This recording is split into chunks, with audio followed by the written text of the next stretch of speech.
저는 오늘 아침 기적을 가져오는 믿음의 네 단계에 관해서 여러분과 함께 은혜를 나누고자 합니다.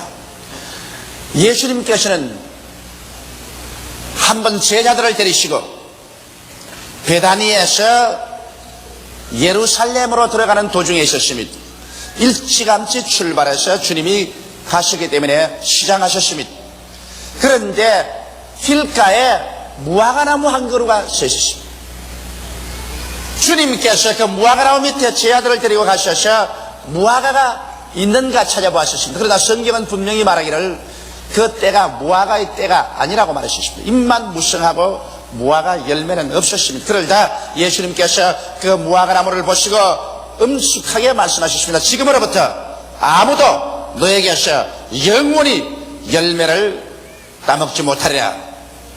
그렇게 말씀하시고 제자들 데리시고 주님께서 예루살렘으로 들어가서 하루 종일 말씀을 전가하시고 저녁에는 다시 베다니로 나오셨다가 주무시고 그 이튿날 아침에 또다시 베다니에서 나와서 예루살렘으로 들어가는 도중에 그 무화과나무 옆을 지나게 되는데 주님께서는 무심히 지나가시려고 하셨습니다. 그런데 베드로가 그 무화과나무를 보니까 희한합니다. 어제까지 그렇게 잎사귀가 무성하던 무화과나무가 뿌리채부터 바싹 말랐었습니다. 베드로가 신기해서 견딜 수가 없었습니다. 주여, 주님께서 어제 저주하신 무화과가 말랐나이다. 예수님은 이 기회를 이용하셔서 실물 교육으로 믿음의 위대한 힘이 어떠한 것이며 모든 사람들이 어떻게 믿음을 활용할 수 있는가, 그 비결에 대한 교훈을 말씀하시기 시작하셨습니다. 그때 예수께서 말씀하시기를 하나님을 믿어라. 누구든지 산들을 명하여 저 바다에 던지라 말하고 그것이 이룰 줄 마음에 믿고 의심하지 아니하면 그대로 되리라. 무엇인지 너희가 기도하고 구한 것은 받은 줄로 믿어라. 그리하면 그대로 되리라. 너희가 서서 기도할 때 아무에게나 혐의가 있거든 용서하라. 그리하여 하늘에 계신 천부께서도 너희 허물을 용서하여 주시리라. 이렇게 말씀하시므로 우리가 위대한 기적을 가져오는 믿음의 생활을 하는 네 가지 단계를 소상하게 이곳에서 설명해 주셨습니다. 주님께서 우리에게 주신 이 설명의 제일 첫째가 하나님을 믿으라는 것입니다. 여러분, 이 세상에 두 가지 종류의 믿음이 있습니다. 그 먼저 종류는 인간의 지식과 경험을 믿는 보편적인 인간의 믿음인 것입니다. 우리 사람들이 이 세상에 믿음이 없이는 추워도 살 수가 없습니다. 우리가 이 세상에 과학적인 지식이라든지 경험적인 지식을 얻어서 확신하는 것은 그 다음부터 믿음으로 실천합니다. 이렇기 때문에 여러분, 우리는 약을 믿습니다. 약이라는 것은 제약회사에서 과학적으로 약을 만들어서 시험해보고 그것이 효과가 있다는 것을 증명을 했기 때문에 우리는 제약회사를 믿습니다. 일일이 약이 나올 때 우리 집에서 시험관을 가지고 와서 분석하고 증명하려고 하지 않습니다. 제약회사에서 좋다고 약을 지어 놓으면 우리는 약방에서 그것을 무조건 믿고서 그 약을 사 먹습니다. 의사들도 그렇습니다. 의과대학을 나오고 국가의사고시에 합격해서 의사로서 면허장을 얻은 사람은 우리가 의사의 기준을 믿고 우리의 가장 귀중한 생명을 그 손에 맡깁니다. 믿지 않고야 이러한 모험을 할 수가 없는 것입니다. 오늘날 전기도 그렇습니다. 전기도 우리가 믿음으로 말미암아 여러 가지 전기장치, 라디오, 텔레비전, 전신전화를 사용합니다. 자동차도 우리가 믿고서 타고서 왔다 갔다 하며 저 공중을 나르는 비행기, 인간으로서 하면 위험천만한 같지만은 그 비행기를 믿고 태평양을 건너고 테슬라양을 유유히 건너서 우리는 동서로 왕래하고 있는 것입니다. 오늘날 우편국을 믿고서 우리가 편지를 보내고 또 우리의 피땀 흘려 모은 재산을 은행을 믿고서 은행에게 내가 맡깁니다. 이와 같은 것은 여러분, 우리가 과학적으로 증명된 사실을 확정하고서 그 다음부터 믿음으로 해가는 것입니다. 우리가 이 세상의 모든 것을 다 의심한다면 우리는 세상에 살아갈 수가 없습니다. 또 우리 경험을 통해서 우리가 믿는 것은 해가 동해서 뜰 것을 경험적으로 믿습니다. 그리고 온대지방에서는 우리들은 추나 추동 사시절이 틀림없이 다가올 것을 알고서 경험적으로 이 사실이 확정되기 때문에 믿고서 그럴 거라 우리의 인생 생활을 나가는 것입니다. 저녁 노을이 붉으면 내일 날이 맑겠다고 우리는 믿습니다. 또 아침에 북새가 붉으면 날이 흐리고 비가 오겠다고 우리는 경험적으로 알고 믿고서 그렇게 말합니다. 이와 같은 것은 우리가 인간의 지식과 인간의 경험에 있감한 보편적인 인간의 믿음인 것입니다. 이와 같은 믿음은 믿는 자라 믿지 않은 자라 누구든지 다 가질 수 있는 믿음인 것입니다. 그러나 이제 특수한 믿음, 예수께서 말씀하신 대로 하나님을 믿으라고 하시는데, 하나님을 믿는 믿음은 이제 일반적인 보편적인 믿음과는 틀립니다. 왜냐하면 믿음이라는 것은 먼저 알고 경험하고 믿는 것인데, 세상의 지식으로서는 하나님을 알 수도 없고 하나님을 경험할 수도 없기 때문에 하나님을 믿을 도리가 없습니다. 이렇기 때문에 세상 사람들은 하나님을 알지 못하고 하나님을 경험할 수 없으므로 하나님을 믿을 수가 없습니다. 주님께서 하나님을 믿으라고 말할 때는 세상의 지식이나 세상의 경험에 입각해서 믿으라는 것은 아닙니다. 하나님을 믿으려고 하면 여러분 세상 지식은 그 자리에서 일단 중지시켜야 됩니다. 세상의 경험도 일단 그것에 중지시켜야 됩니다. 하나님을 믿기 위해서는 우리는 새로운 지식을 알아야 되고 새로운 경험을 해야 되는 것입니다. 이것은 인간적인 지식이나 인간적인 경험이 도저히 미치지 못하는 새로운 지식을 얻어야 되고 새로운 경험을 얻어야 되는 것입니다. 그 지식과 경험이란 무엇일까요?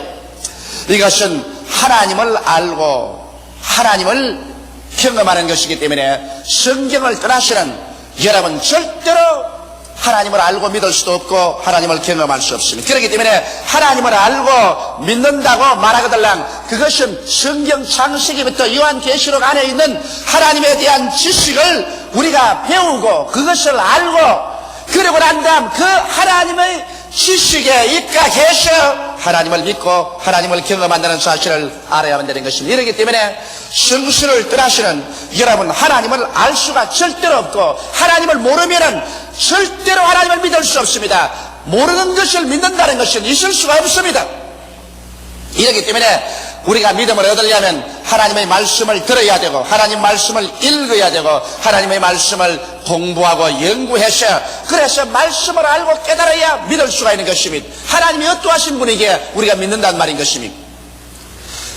그러고 난 다음에 예수 그리스도를 우리가 내 구주로 모셔드리게 되면 그때야 비로소 여러분과 나의 생활 속에 체험이 다가옵니다. 구원받은 체험이 다가오고 믿음, 소망, 사랑과 감격적인 은혜의 체험이 다가오므로 그 체험을 통해서 더욱 큰 믿음으로 들어갈 수 있는 것입니다. 이렇기 때문에 이것은 일반적인 보편적인 믿음이 아니라 특수한 믿음이요 특수한 체험입니다. 이것은 세상의 국민학교, 중학교, 고등학교, 대학교, 대학원 이 세상에서 얻은 지식에 입각해서 믿는 것이 아니라 이것은 특수하게 성경 말씀에 입각해서 성경을 통해서 깨달은 하나님의 지식, 하나님을 아는 것에 입각해서 우리가 믿는 것입니다.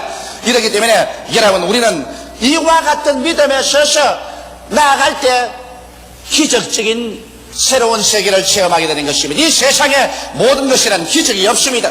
이 세상에는 인간의 지식과 아는 것을 통해서 믿어 행하기 때문에 과학적이고 논리적이고 이성적인 것이지만은 우리가 하나님에 대한 믿음이라는 것은 성경을 통해서 하나님에 대한 지식을 알고 깨닫고 믿고 경험하기 때문에 하나님은 창조주이시므로 우리는 그 가운데서 놀라운 기적을 체험할 수가 있는 것입니다. 하나님의 뜻을 우리가 알아보면 여기에 놀라운 뜻들이 많습니다. 하나님은 예수를 보내셔서 우리를 구원하시기를 원하신다는 지식이 성경에 기록되기 때문에 우리는 구원을 믿을 수 있고 구원을 받을 수 있습니다. 우리는 성경을 통해 하나님께서 여러분과 나를 치료하기를 원하신다는 지식을 얻을 수가 있습니다. 예수께서 우리 연약한 것을 친히 담당하시고 병을 짊어지고 가셨다는 지식이 여기에 있기 때문에 그것을 알고 우리는 예수 이름으로 병 나을 것을 믿고 기도할 수 있는 것입니다. 우리는 성경을 통해 하나님께서 원수 마귀의 권세를 철폐하시고 무장을 개리에 세제하시고 마귀를 주님께서 멸하셨다는 것을 기록해 놓았기 때문에 마귀의 회방에서 우리를 건져줄 것을 우리가 믿고 하나님께 기도할 수 있습니다. 성경 말씀에 따라서 하나님께서는 여러분과 나의 저주와 모든 낭패와 실망을 예수께 담당시켜서 그리스도께서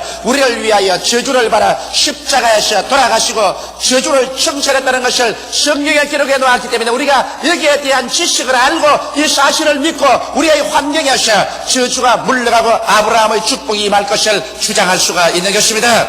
성경에는 보면 하나님께서 우리에게 위해서 예수님 사망과 음부를 철폐하시고 천당문을 열어놓았고 그 다음 새하늘과 새 땅과 새 예루살렘을 예비해 놓았다고 기록해 놓았기 때문에 우리는 그 말씀을 보고 그것을 알고 그것을 믿고 우리는 죽음 저 건너편에 새하늘과 새 땅과 새 예루살렘 영원 무궁신천 신지가 기다리고 있을 것을 우리는 알고 믿을 수가 있는 것입니다. 그렇기 때문에 말씀을 떠난 믿음이라는 것은 이야말로 샤머니즘이요, 말씀을 떠난 기적을 기대한다는 것은 이야말로 신비주의인 것입니다. 우리는 말씀에 서서 그래서 하나님을 알고 믿고서 나갈 때 이것은 하나님의 역사를 여러분과 나의 생애 속에 체험해서 주의 위대한 기적을 얻을 수 있습니다. 그렇기 때문에 예수님께서는 우리 보고 하나님을 믿으라 이렇게 말씀하신 것입니다. 둘째로 주님께서는 제 아들에게 말씀하시기를 이 산들을 들리어 바다에 던지우라 하며 그것이 이룰 줄 마음에 믿고 의심하지 아니하면 그대로 되리라고 말씀한 것입니다. 여기에서 우리 주님께서는 말의 위대한 능력에 관해서 말씀하고 있는 것입니다.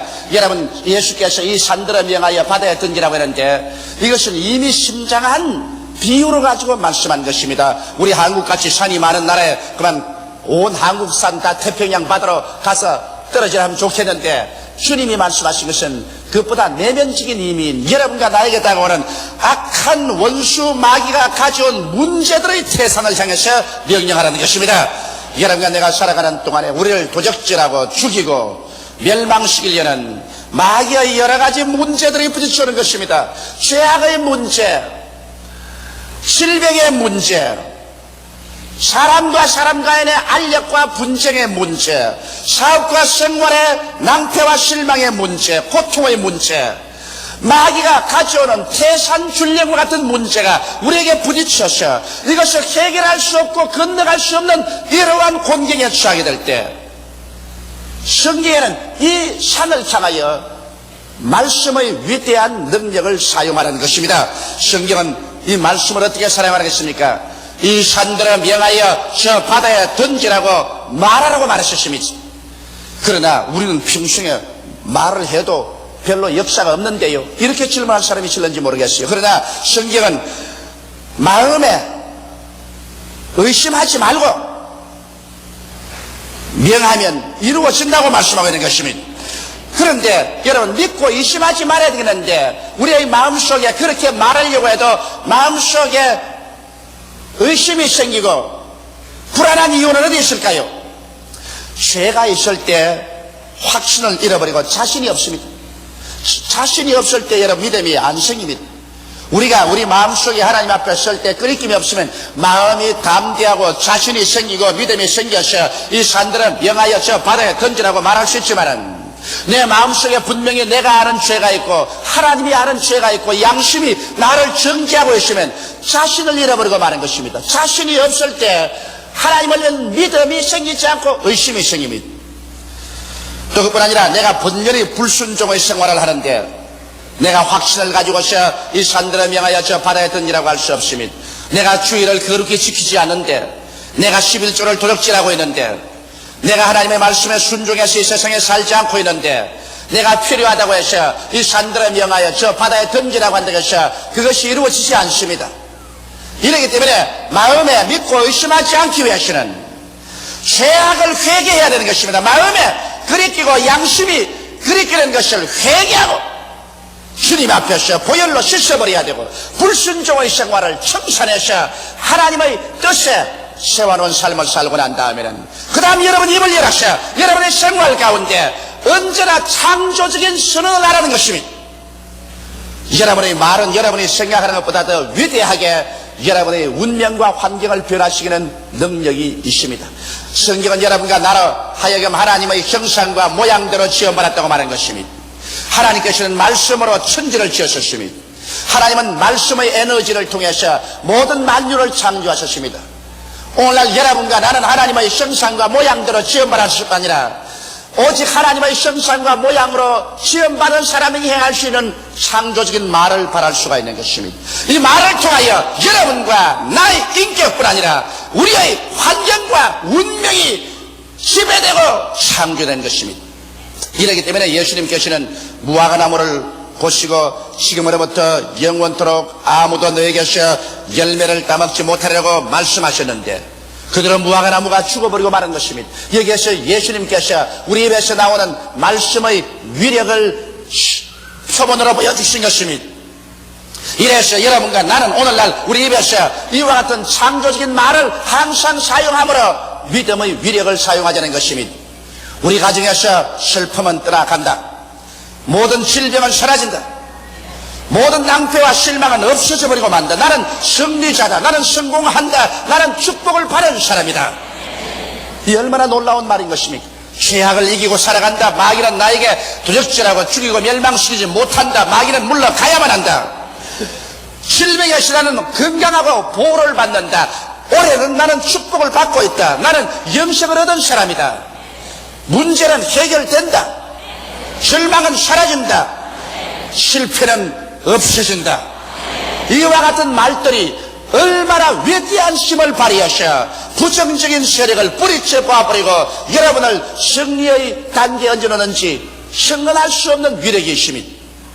그러나 이 말을 사용할 줄 모르고 나는 못해요, 나는 안 돼요, 나는 할 수 없어요, 우리는 망해요, 우리는 이젠 죽었어요, 나는 이 병들어 죽을 거예요, 나는 사업에도 다 낭패였어요, 나는 낙제생이요, 나는 패배자요, 모든 것이 끝장났어요.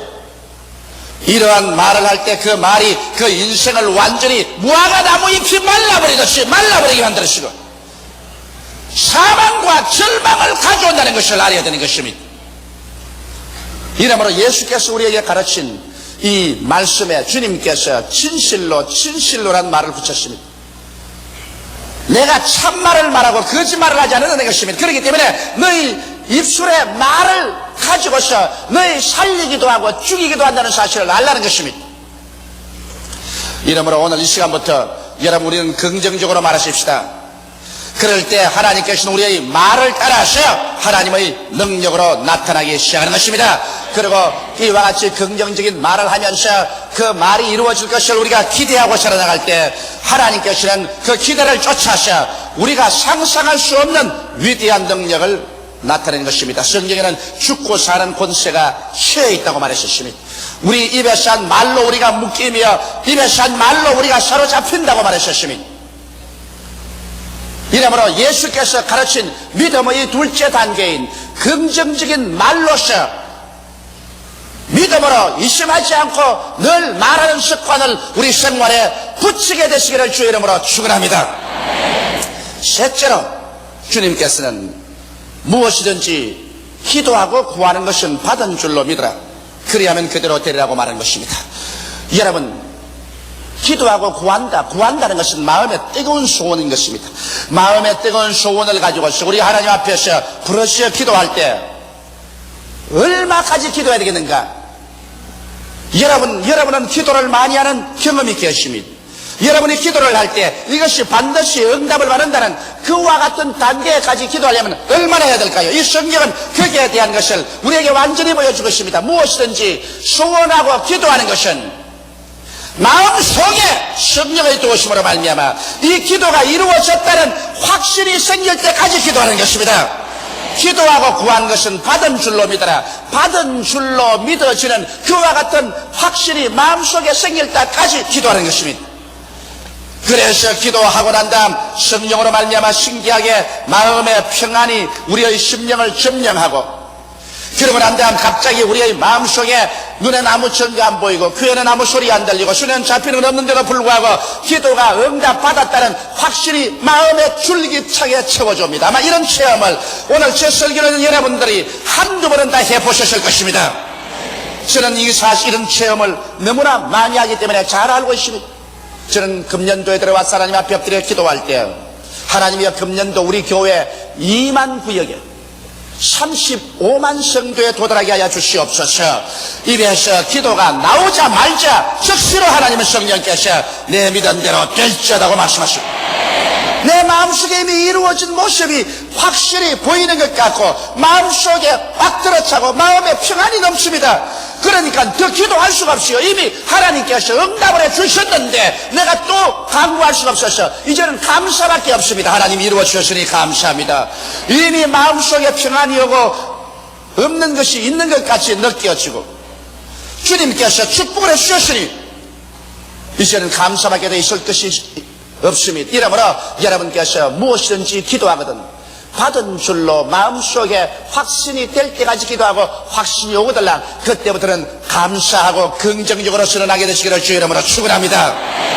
넷째, 이것은 대단히 중요한 것입니다. 우리의 믿음의 생활, 기적을 가져오는 신앙생활에서 아주 중요한 것입니다. 이것은 서서 기도할 때 아무에게나 혐의가 있거든 용서하라.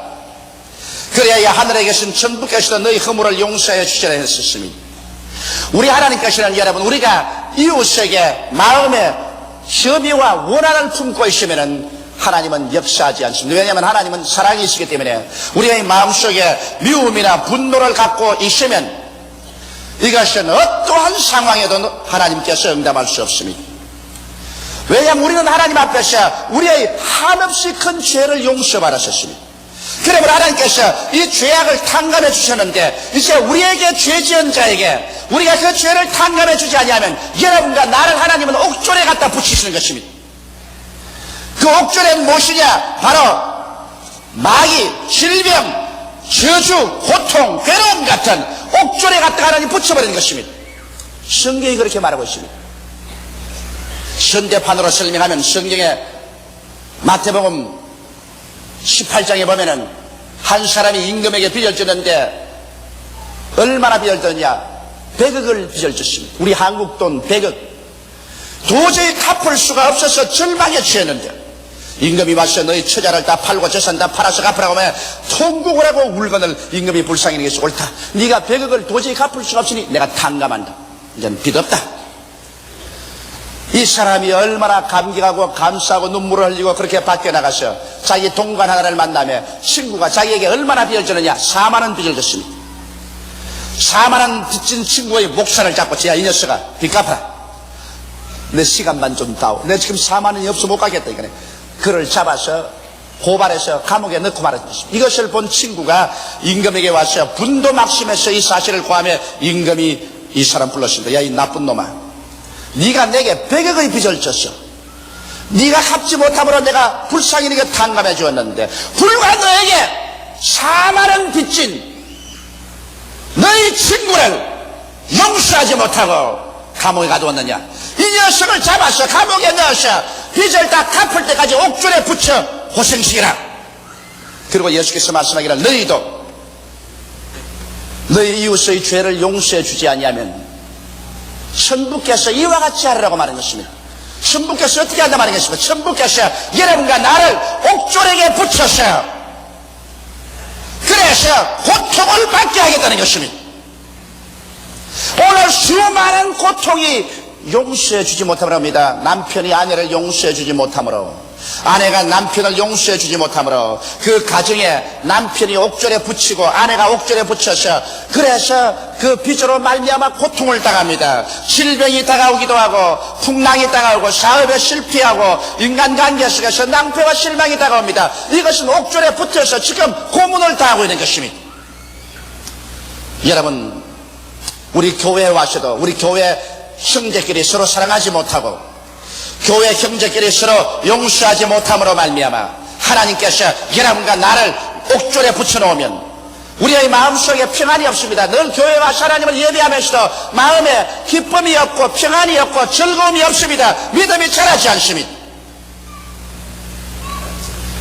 우리가 물론 이 세상에서 사회생활하면서 인간으로서 도저히 용서할 수 없는 사람이 있습니다. 저런 인간을 용서할 수가 있느냐?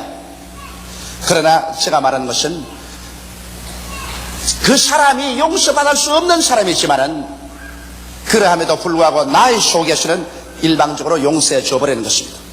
그런 용서받을 자격이 없음에도 불구하고 용서해 주는 것입니다. 그러므로 여러분은 어떻게 해야 될까요? 구체적으로 이름을 부르고 용서하십시오. 그리고 도저히 용서할 수 없는 사람에게는 하나님이 저 사람 용서받을 자격이 없지만은 나는 일방적으로 용서합니다. 그래서 여러분 가슴 속에서 막힌 것은 풀어버리시기 바랍니다. 그래서 하나님 앞에서 한 사람 한 사람 이름을 부르고 예수의 보혈로 말미암아 용서해 줍니다고 그 사람을 용서해 줘버리면 이제 여러분은 하나님 앞에 책임이 없습니다. 여러분과 하나님 앞에는 맡긴 담이 없습니다. 오직 그 사람하고 하나님하고는 문제를 해결할 일이 태산같이 많을지라도 여러분은 이제 하나님 앞에서 맡긴 담이 없습니다. 용서할 때 하나님의 용서가 여러분의 것이 되고 하나님과의 맡긴 담이 흐려지고 여러분의 믿음의 비상한 능력이 역사하고 여러분을 도적질하고 죽이고 멸망시키려고 하는 옥졸인 원수 마귀는 한 길로 왔다가 7길로 도망을 쳐버리고 말 것입니다. 여러분, 기적이란 인간의 상식을 초월하고 인간의 지식으로는 설명할 수 없습니다. 왜냐하면 기적은 인간의 지식이나 인간의 경험에 소속한 것이 아닙니다. 기적은 하나님의 지식과 하나님의 경험에 소속한 것이요 하나님은 무엇이든지 기적으로 행하시는 것입니다. 이렇기 때문에 우리가 오늘 예수께서 말씀하신 대로 하나님을 우리가 믿고 우리가 창조적인 선언을 할 줄 알고 그리고 우리가 기도하되 마음속에 받은 줄로 확신이 올 때까지 기도하고 확신이 설 때라는 게 믿음으로 감사하고 그리고 우리 이웃에게 원한진 것을 우리 편에서 예수 이름으로 용서해 줘버리고서 마음에 홀가분하게 주 앞에 서시면 여러분이 일어서고 앉는 곳마다 하나님께서 오늘날도 성령으로 같이 하셔서 기적이 일어나게 되는 것입니다. 우리의 생활에 문제가 해결되고 위대한 축복이 다가오게 되는 것입니다. 다 같이 계시게 기도드리겠습니다. 살아계신 하나님 우리 아버지, 오늘날 우리의 삶에 얼마나 기적이 필요한지 모릅니다. 기적은 문제의 해답이 되고 기적은 하나님을 체험할 수 있는 길이 되고 기적은 우리의 마음속에 영혼에 대한 끝없는 소망이 되옵나이다. 아버지 하나님이시여, 그러나 하나님을 믿는 믿음이란 세상의 지식으로 하나님을 알 수 없으니 믿을 수도 없고 하나님을 체험할 수 없으니 믿을 수도 없습니다. 하나님을 믿는 믿음은 오직 성경을 통하여 하나님을 알고 깨닫고 그리고 믿을 수가 있으며 예수를 구주로 모시고 하나님을 체험하고 더욱 믿을 수가 있사오니 우리의 신앙이 성서 중심이 되게 도와주시옵시고 예수 중심이 되게 도와주시옵시고 그리고 우리의 믿음이 하나님의 기적을 우리의 생활 속에 가져오게 하여 주옵소서. 예수님 이름 받들어 기도하옵나이다. 아멘.